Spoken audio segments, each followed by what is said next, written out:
Hello বন্ধুরা, তো চলে এসেছি আবার একটা ছোট্ট ব্লগ নিয়ে।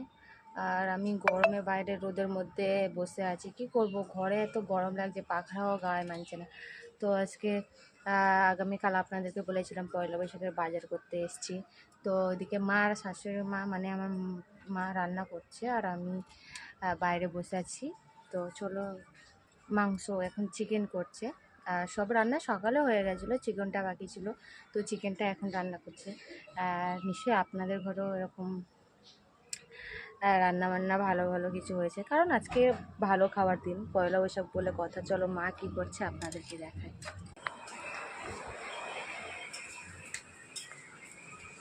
এইটা কার মা? এই যে মা এখানে মাংস রান্না করছে, মা দেখো, মা এখানে মাংস রান্না করছে। সকালে